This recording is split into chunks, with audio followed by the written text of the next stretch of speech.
Good. Now we're learning about the numbers. Moses is going to number. That's why the book is called Numbers. In Hebrew, it's called Pekudi. Sefer Pekudi. Moses is going to, God commands Moses and Aaron to number the Jews. And after that, we're going to learn about how they camped, because he's telling the Jews to be numbered according to the camps, how they are camping. And you have to remember that this whole story is happening in the desert.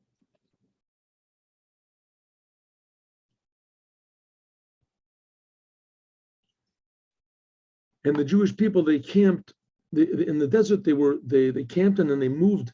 They camped, so like half of the time they were in the desert, they were moving around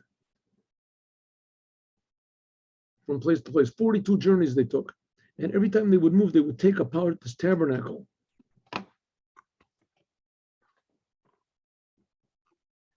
And the Levites would carry it, because there was the Ark, the Holy of Holies. So we'll learn exactly how they did it, how they would, the Kohanim would go in, and they would put a curtain over the whole thing, and then the Levites would take it. But they would travel in the desert, and there was a way that they traveled. Here it's not talking about how they traveled. It's talking about between travels, between the 42 journeys they took in the desert, they camped. And this is how they camped. So they camped in what's called 4 camps, and in each one of these camps was 3 tribes.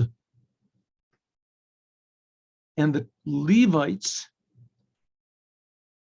they had their own camps around, but that was divided into families, because there were 3 sons of Levi. Levi was the 3rd son of Leah. And he had 3 sons, Gershon, Kahat, Merari. And they had their own, each family had his own particular job. But that's not what we're talking about now. We'll talk about that maybe perhaps tomorrow. But here we are talking about the numbers of the camps. How many people were in each camp? Or more exactly, how many people were composed each one of the 3 tribes in each camp? Each camp had 3 tribes in it, right?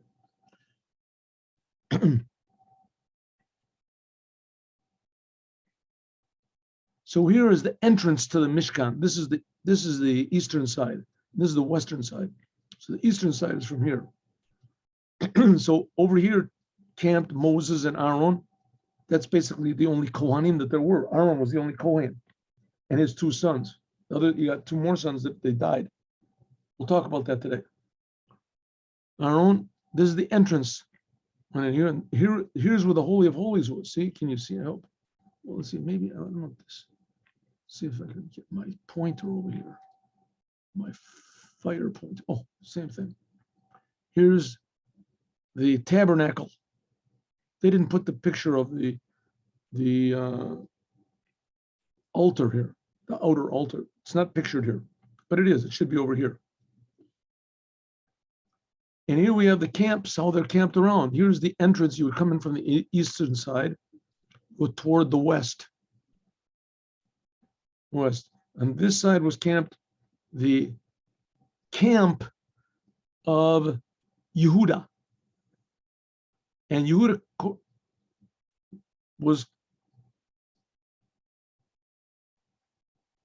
consisted of 3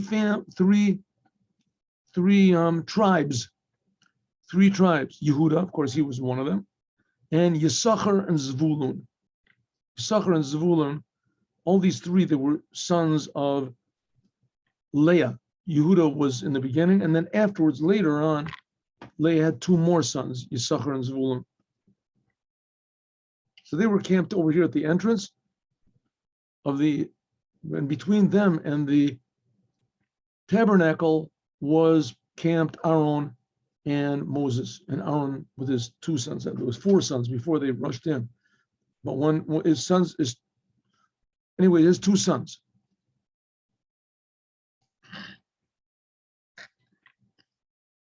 and Moses, and I guess, and his two sons also.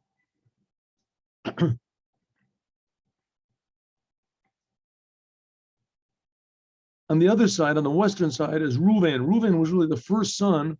I guess we can get rid of this here. Huh? No, not necessary. Okay. Here is the tribe of Reuven.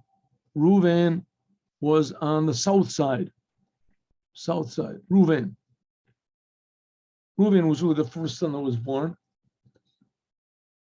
And Reuven was the tribe of Shimon and Gad. Then he was the tribe of Ephraim. He was the encampment of Ephraim. And with him was the family of Benjamin and Manasseh. Ephraim and Manasseh, of course, were the two sons of Joseph. And Benjamin was, what all these have in common is they're all the direct relatives of Rachel. Rachel only had two sons, Joseph, that was divided up into Manasseh and Ephraim, and Benjamin she had, and she died in childbirth with Benjamin. So these are the children of Rachel.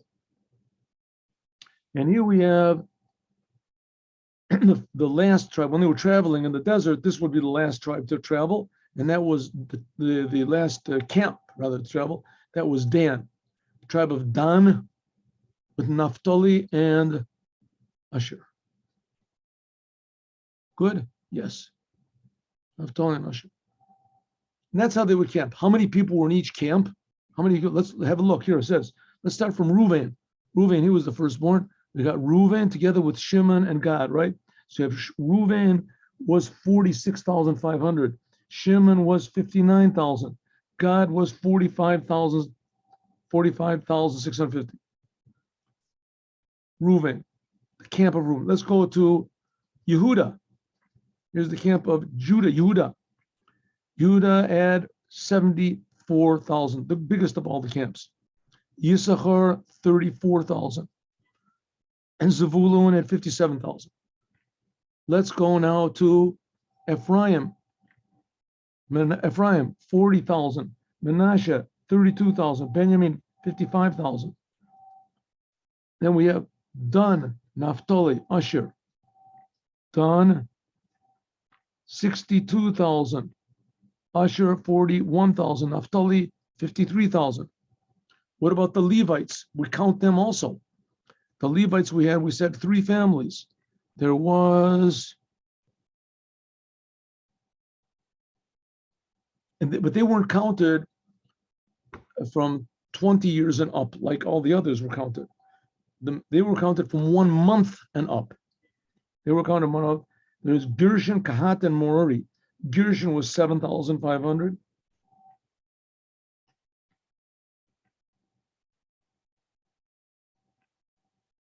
Kahat was 8,600.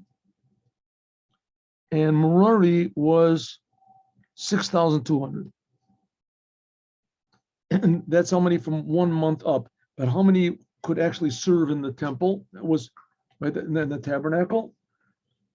So that was a smaller number because they couldn't serve in the tabernacle, also obviously from 1 month up. Okay, so this gives you sort of an overview of what was going on in the desert. Altogether, there's 600,000, over 600,000 men. We're talking about men from the age of 20 and up. 600,000 men. And in the Levites, they had their own number also. So let's have a look and see in the Torah portion exactly how many they are. And they're all camped. When they're camped around the tabernacle, the Mishkan.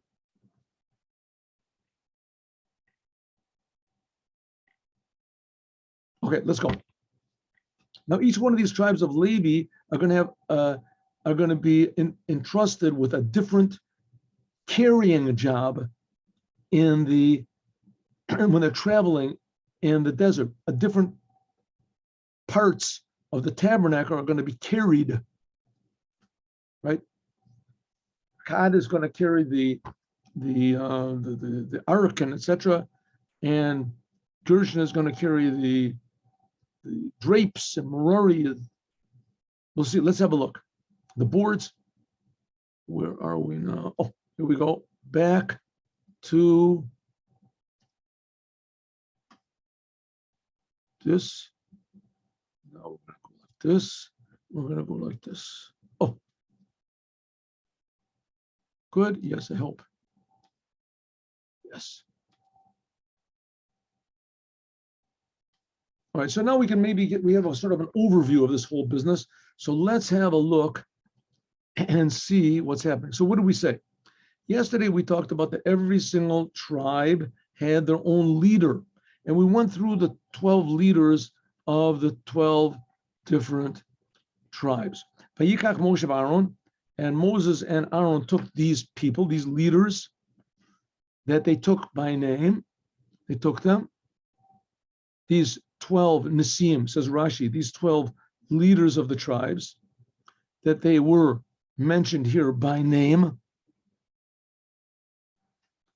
Vet Kol Ha'ida, and all of the rest of the Jewish people, they gathered be'echad l'chodesh hasheni on the same date. This is the same date that he said before. Remember, God said to Moses, gather them all together. We talked about this yesterday, right? It says the chodesh hasheni, the second month and the second year, the first day of the second month, the second year, which is Rosh Chodesh Iyar, of the second year, the beginning, right at the beginning, 1 month after the half of a month. Year and half of a month after the first anniversary of leaving Egypt. That's when God told them to do it. And here it tells them that they did it on that day.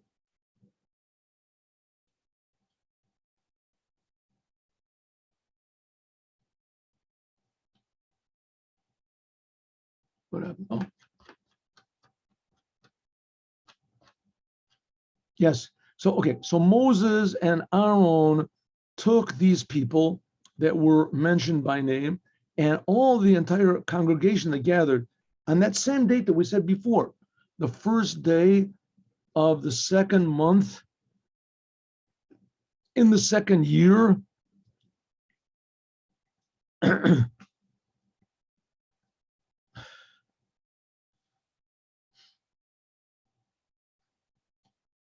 And they were gathered together according to their families, namely the fathers went after the father, and the names from 20 years above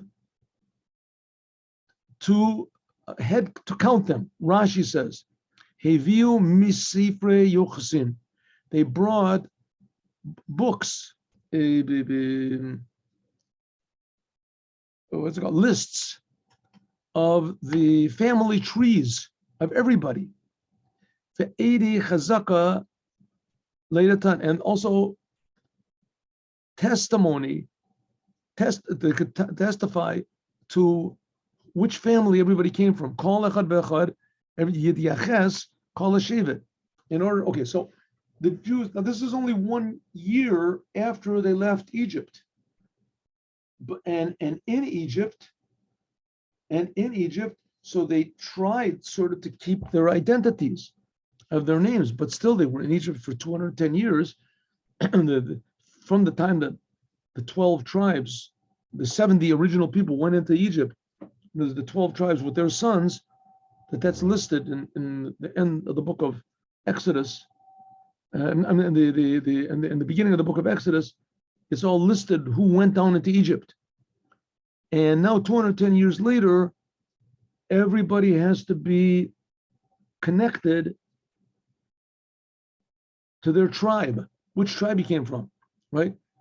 Are you a direct descendant from Levi or from Benjamin or from Asher or Gad?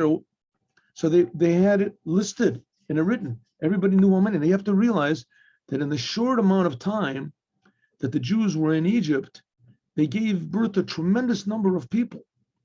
I mean, 210 years is a terribly long time for suffering.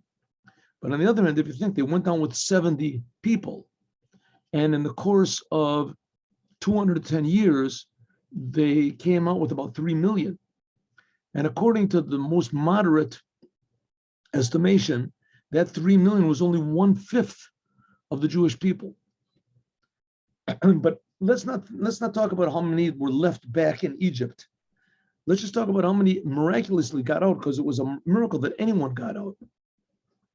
So I think exponentially, if you looked at it, I don't think there's ever been such a population growth in the history of the world. In the course of 210 years, from 70 to 3 million. I mean, there was there's 600,000 males from the age of 20 up. So that's not counting all the females, and it's not counting all the young children, the male children from under 20. So if you count all that number, right, how many, if let's say there's an equal number of females to males, usually there's more.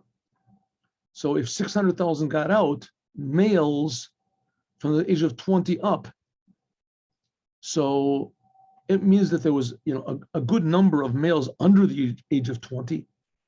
There must have been, who knows how many, right?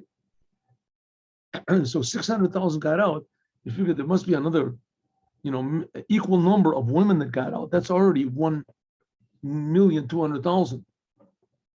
And then there was all the children that got out. So there's another, let's say, an equal number, how many went out. So here we're talking about, close to 3 million people got out in any case. So that's a tremendous population boom. Now here we're saying, but everyone had to be connected to their father, to their father's family, because that's how they were related, to see who they were related to, connected to. So it says, this comes to tell you, says the HaChaim, that on that very day that God told them, everyone gathered together, and this tells that each and every one of them was proud of his background. He had his family tree with him, and it wasn't any really difficulty to bring proof. And also on the same day, it was recognized, everyone was linked together, the family tree. They were all gathered together and separated into their 12 tribes. And that's what it says, Vayis Yaldu. In other words, that they were Yis Yaldu, they were born. What does it mean? That they brought proof of which tribe they were born in. Anyway, if you read the Ramban, which we didn't read the Ramban, he said that they didn't have to have all this. And maybe they had to have this proof of birth to the michush mamzer shemakir aviv. What about an illegitimately born child that knows his father? For instance, a woman was married and she had relations with some other man, and the child is born. He knows who his father is, but the child was a mamzer, so he doesn't really hakaras mamzeruto tiyeh mi'aleida.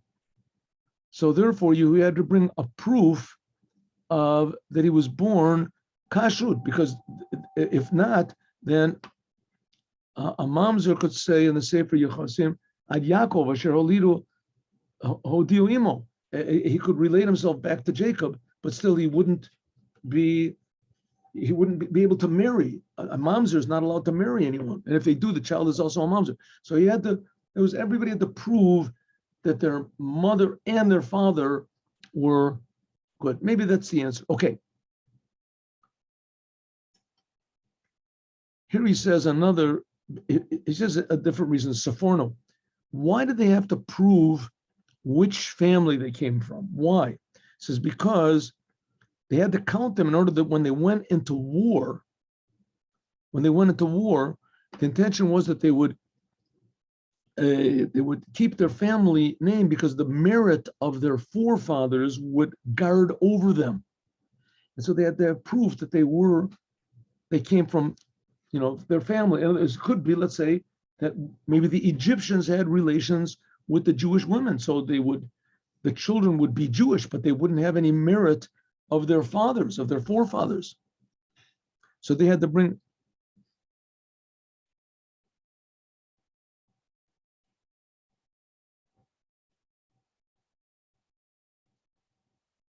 Right. because there is a place where it says that the Shekhinah does not rest unless it's a person that can prove that both his mother and his father were Jewish and that he was born in a proper way. They didn't have forbidden relationships like we said, like a mom's. Okay. Anyway, he says that the reason they had to prove their background was because the merit of their forefathers would stand for them if they could prove who their forefathers were. So everybody had, just like God commanded. And okay, how many people are there going to be? Ready?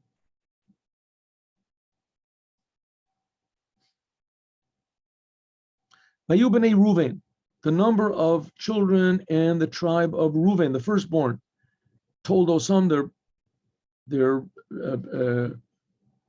offspring to their family according to their father.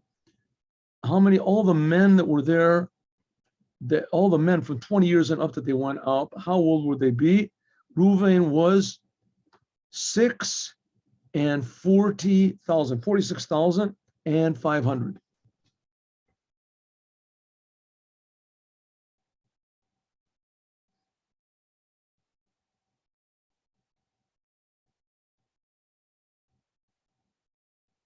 And so it says, why does it count Reuven first? It says, dat zakanim. It says, because when they traveled in the desert, Yehuda was the first one.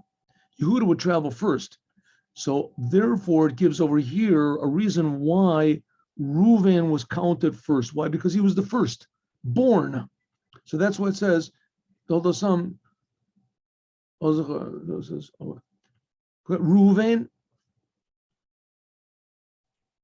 sorry, one second. Reuven Bechor Yisrael, and then the numbers, the children of Reuven, the firstborn of Israel. Why do we have to tell he's the firstborn of Israel? We knew that he was. It's because when they were traveling in the desert, Reuven did not go first. Yehuda went first. So so why are we counting him first? To tell you that we're counting him first because he was the firstborn of Leah. He was the first one that was born to Yakov. Yakov is Yisrael. So that's where it tells him.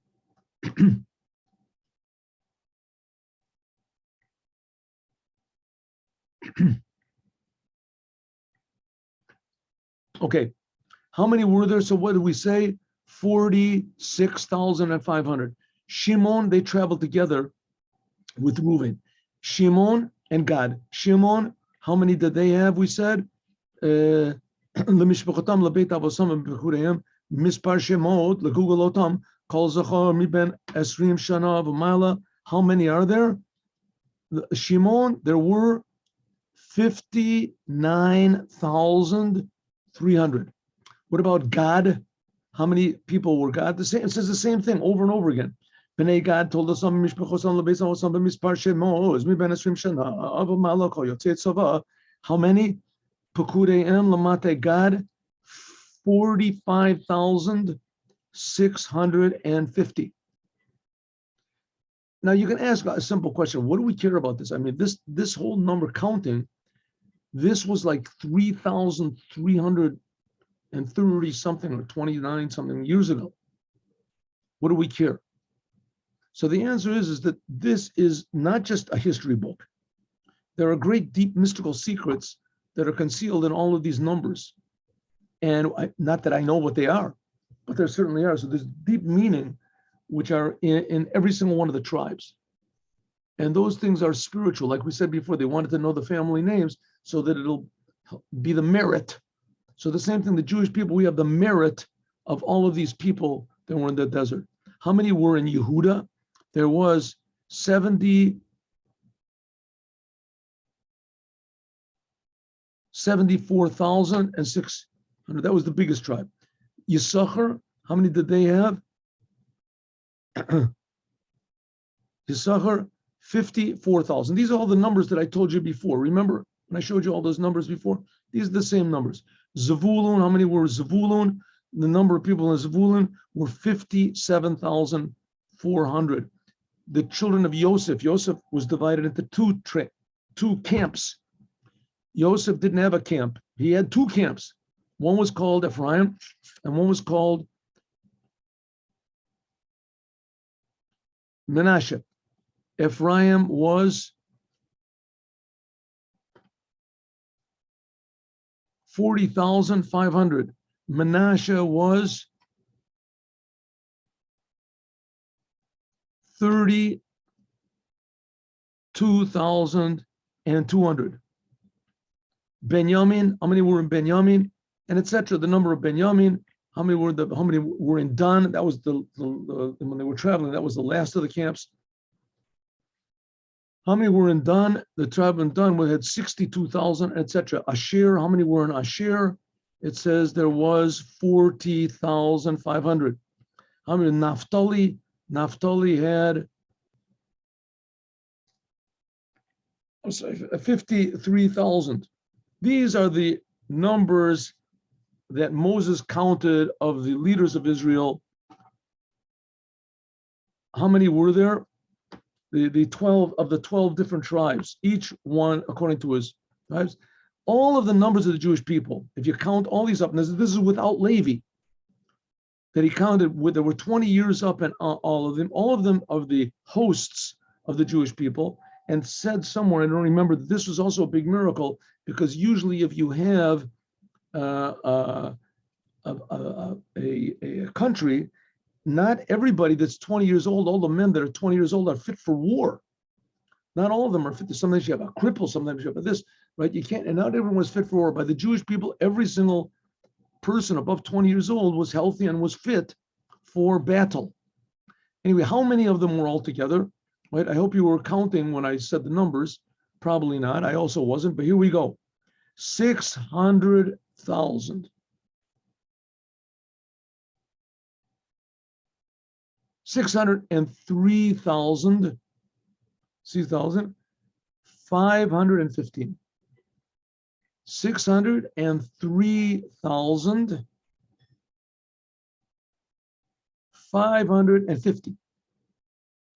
That's how many Jews there were altogether, not counting the Levites, not counting the women, not counting all the children that were under 20 years old. 603,550.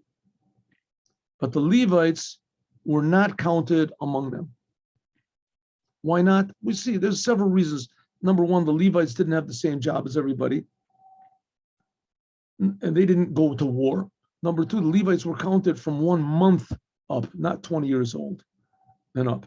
They were counted from 1 month. So it was a different counting. Another reason is because this counting happened in the beginning of the second year. In a few months after this, there's going to be the terrible event with the spies. And the Jewish people are all going to refuse to go into the land of Israel. And God is going to say, okay, you're going to refuse to go to Israel.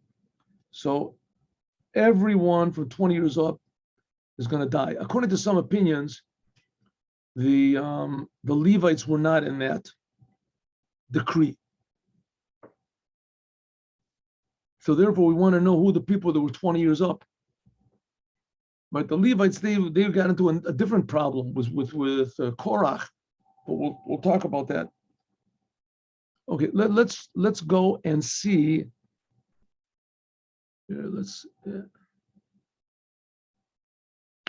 Here we have Ramban. Let's look over here. The number of the Jewish people, all the people that could go out to war, says the Ramban, Rabbi Moses ben Nachman. We have to understand this. He lived after the Maimonides, something like about 100 years after. Around that, it had to tell this general number. Why? After it said all the individual numbers, I mean, why does it really have to say that? Just add them up, add up the numbers. What do we have to know the big general sum of all these numbers for? Moshe, because Moses and Aaron, they had to know exactly how many people were, and know exactly how many people were in general and how many people were in each tribe. Because this is the way the kings do. Kings, they count the people, right? They count the people. And that's what it is. Said the Rambam, Lo evinos, I don't understand the reason for this commandment. Why did God say to do this? And why did God have to connect everyone to his tribe, Ba'avor Degalim, because of the camps?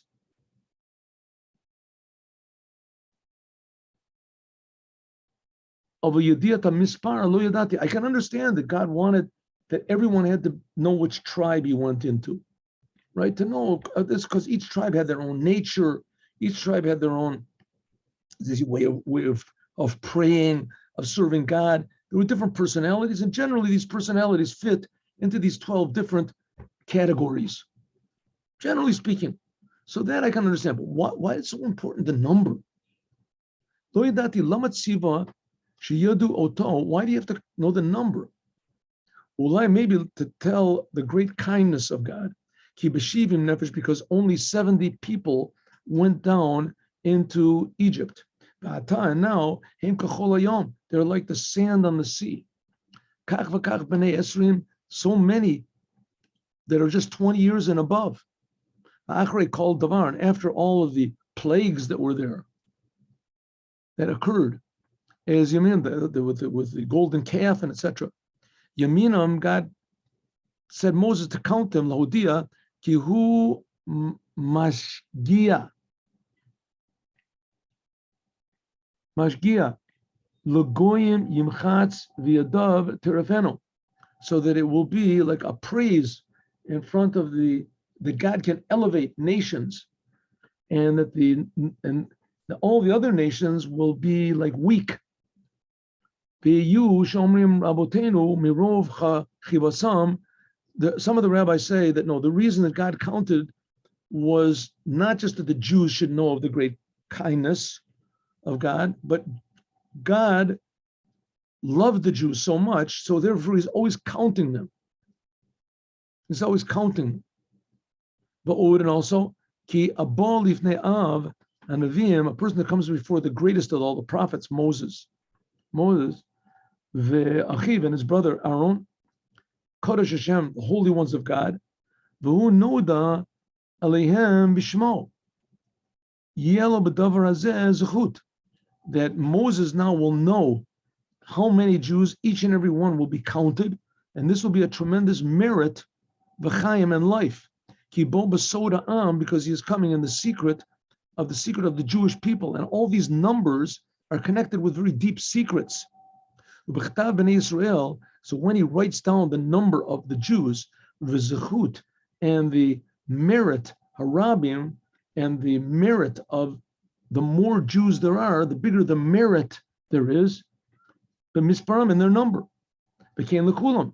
Zechut b'mispar sheyim no mipnei Moshe, that everyone will have the merit that they were counted by Moses and Aaron. So each and every person went by Moses and Aaron, just going by them and being counted, so everybody knows that they count. That they count, they're important. Moses personally counted me, right? Every single Jew. Ki yasimu aleim einam, because Moses and Aaron put their eye on them for good. V'yabakshu aleim rachamim, mercy, like the people used to go in front of the Rebbe, give out dollars. The Rebbe used to give out, I don't know how many people would go in front of the Rebbe every Sunday. 10,000, I don't know how many Jews would come, and the Rebbe would give them dollars. And so Moses and Aaron would request mercy on each and every Jew. Yosef Aleim, and God would add on them the blessing 1,000 times. So that that their numbers would not become less. We said before that yesterday we talked about there was an argument if actually they were personally counted or with the coins were counted. Here the Ramban seems to say it was both of them. When everybody gave, Moses would count them individually. Moses and Aaron would count each and every one, but they would also give coins, and those coins, it said, would be for a forgiveness on their souls, forgiveness. Why was it exactly money? Because the idea of giving charity and etc.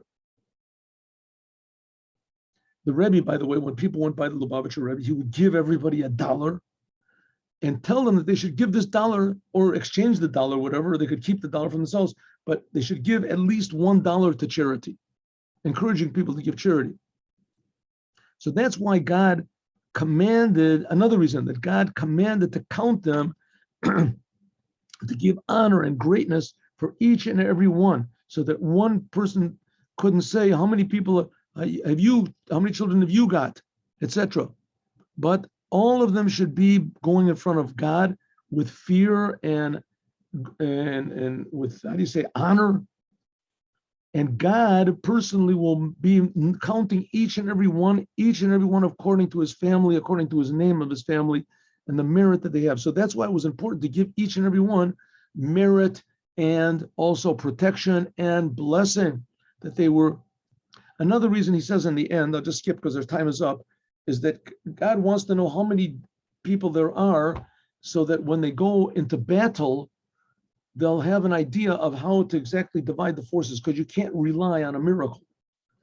So if they know that they're outnumbered 10-1, let's say they see that there's millions of this and all they have is 600,000 men and there's millions against them. So maybe they'll think, listen, we can't logically win this battle. Let's attack them from the right, from the left, whatever. So because you're not supposed to rely on miracles. So you know how many people there are. And also because you'll know how many people are lost. You'll know how many people are lost from each and every tribe, if there are any at all.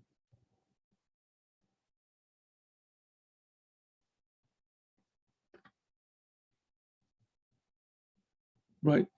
Okay, that's today's lesson. Let's learn Pirkei Avot. Pirkei Avot. Chapters of the Fathers.